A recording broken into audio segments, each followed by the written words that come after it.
Hello, my name is Dr. Moshe Davidovich, the inventor of the new category in orthodontics, WedgeWise. Together with M&R Innovations and Adenta, we have co-developed the TRIAMOND bracket. Many of you contacted us asking questions about the protocol used in WedgeWise. Although this is a new category of orthodontic appliance, its use is very commonsensical. First of all, you perform diagnosis in your usual manner. Second, when brackets are bonded, you do so without any compensations, either to open or close a bite or to prevent teeth from dumping into an extraction site. The interplay between the triangular slot and the fully engaged arch wire eliminates all of these issues, which are inherent to edgewise but are not existent in wedgewise. Wedgewise essentially has two stages of treatment: alignment and working/finishing. In the first stage, a 16 nickel titanium wire is preferred. However, you may opt for a 14 if a 16 is impossible to engage. Working and finishing are all accomplished with a 16 square stainless steel wedgewise wire.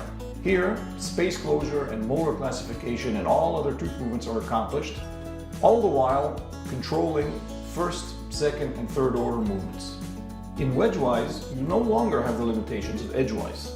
Case in point, intra and intermaxillary mechanics can be employed from the very first aligning wire, meaning that class 2 and class 3 elastics can be placed on 14 or 16 NiTi, provided they deliver the appropriate amount of force. This means that for 14 NiTi, 2-ounce elastics are appropriate, and for 16 NiTi, 4 ounces can be used. I recommend seeing patients every 6 weeks, and during this time period, a quarter cusp sagittal correction between appointments can be expected. Tooth positions should be reassessed for bracket repositioning during the alignment stage.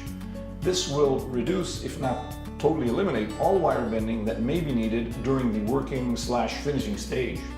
Should any bending be needed, it is easily performed with the wedgewise plier because of how the diamond-shaped wire is held in the plier so that the wire cannot be twisted in any possible manner.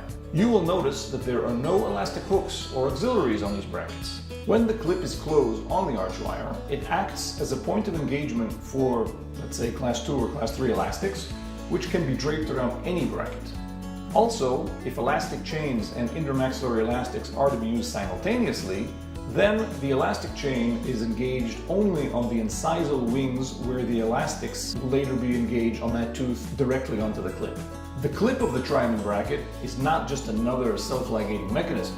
Rather, it is an active participant in the meek bracket wire interplay that this technique utilizes and behaves differently than all other self-ligating mechanisms. For example, an arch wire can be placed to engage only one corner of the clip if the rotation of the tooth is very severe. Furthermore, the clip affects the biomechanics of the entire system, which is something I will elaborate on in a future video. Basically, all you need is a distal end cutter to trim the arch wires, a Winegard plier to insert it, the accompanying opening and closing tool, and the wedgewise plier.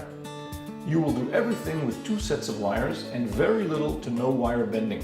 This can only benefit the efficiency of your clinical practice. I'm sure you'll find your experience rewarding, and if I can answer any questions that may arise, do not hesitate to contact us at the TRIAMOND website. Welcome to the TRIAMOND revolution.